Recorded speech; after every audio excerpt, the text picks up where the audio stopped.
Q1 can make or break your entire year.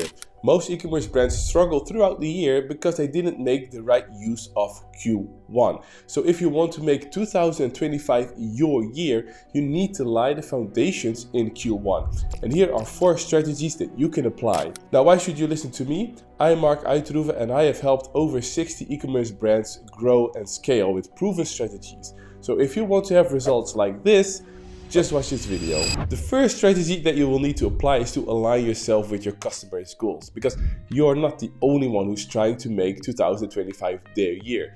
Your customers are too. So what you'll need to do is make sure that you use that in your messaging.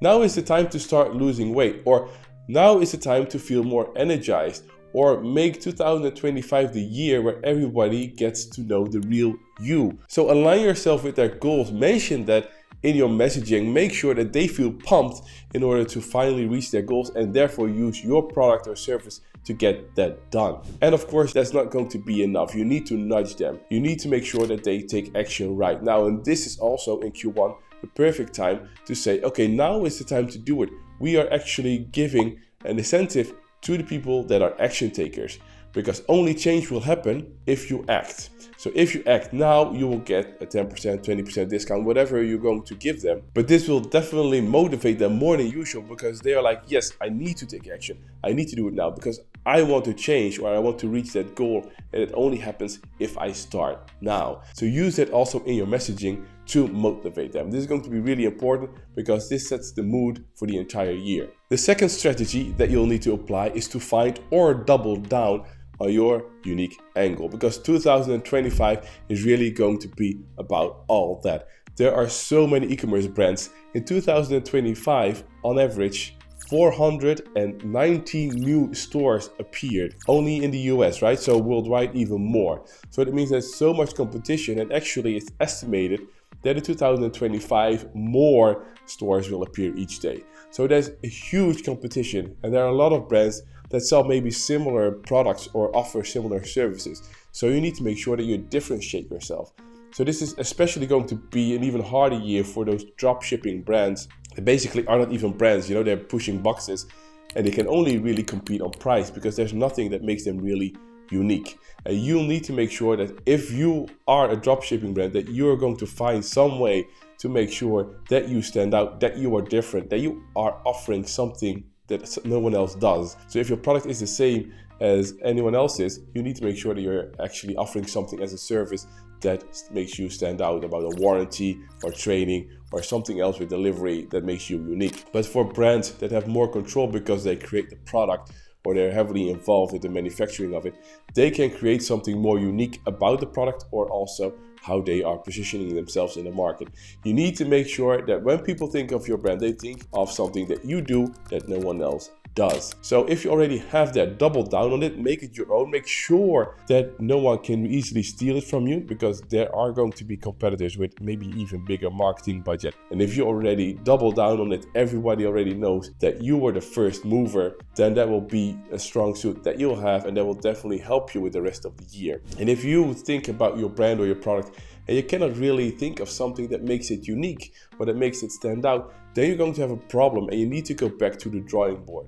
Because it's not only important to get something that is unique or something that makes you stand out, also your customers need to care about it, right? So I can maybe have a business where I say, well, we are unique because all our employees are dogs. I'm just going to make something crazy. But if none of your customers are interested about that, then it's not going to be something that is going to be helpful. So you need to make sure that you have something unique that customers care about, communicate that, stand for something that is really going to make your 2025 a lot easier. The fourth strategy that is actually not even optional, that is just something necessary, is to combat the increasing cost per acquisition or client acquisition cost, like whatever acronym you want to use, doesn't matter.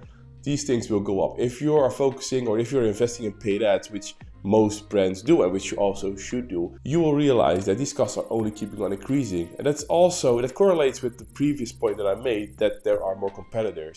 If there are more competitors on the market, more people will bid on ads, and of course the price will go up. there is more demand than supply. So as simple as that. Prices will go up. So you need to make sure that you're going to survive, that you're not going to spend so much money that you're only maybe only going to break even on that first sale. So it's going to be very important that you focus the other levers that make up your revenue, because your online revenue is made up out of 4 things. It's your traffic, it's your conversion rate, it's your average order value, and how often people buy, your purchase frequency. So if you're only focusing on traffic, then you're going to have a hard time. You need to make sure, it's absolutely essential that you're going to start making sure that more of the visitors on your site are turning into paying customers, and that they're also going to spend more so that each order will be more profitable. And if you can make sure that they come back, then you also don't pay these high acquisition costs because they are already in your CRM. That is going to be the thing that's going to make brands survive and thrive. So make sure that you focus on your store, that you focus on the customers that you already have.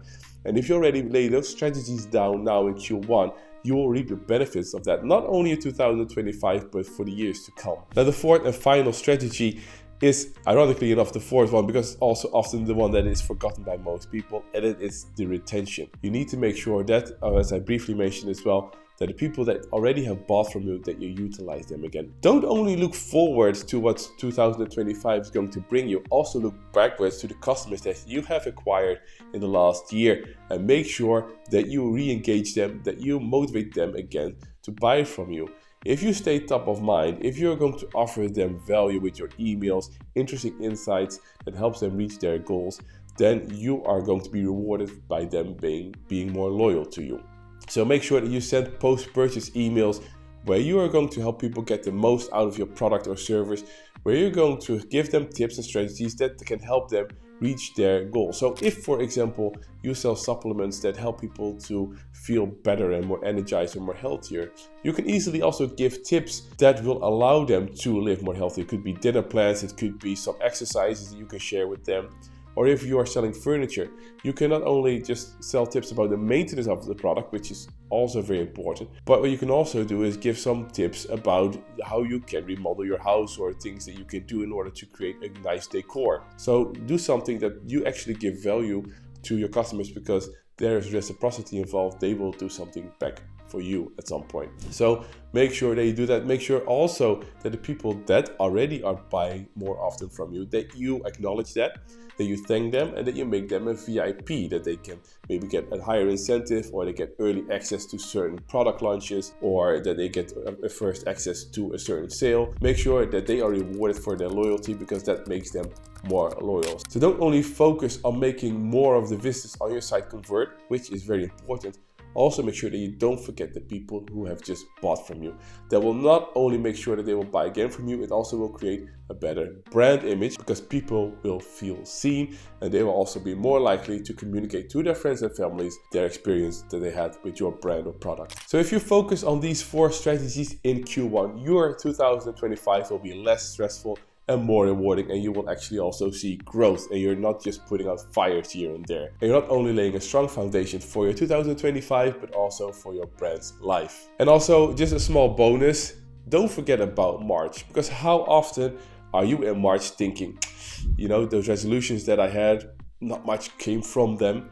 A lot of your customers will have that, and that's okay. Remind them again about their goal, about what you want to achieve, and it could be like remodeling their house to get finally started on it, or booking their dream holiday, or getting fit.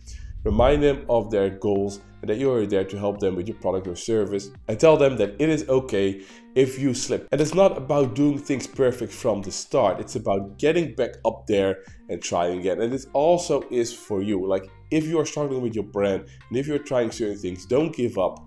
Just get back on the horse. It's not about doing things perfect from the get-go. It's about not giving up and keep on going. And that will definitely help you in the long run. So remember, if you're following these 4 steps and the bonus step, you will set for a good 2025. But there is more that you can and need to do in order to grow your store to 7 figures and more. So if you want to make sure that you're on a good path to hit those 7 figures or more this year, book a call with me, click the link below, and I'll make a customized strategy for you to reach your goals. And once you do that, check out this video where I'm going into 4 powerful email flows that will help you get your store to 7 figures faster.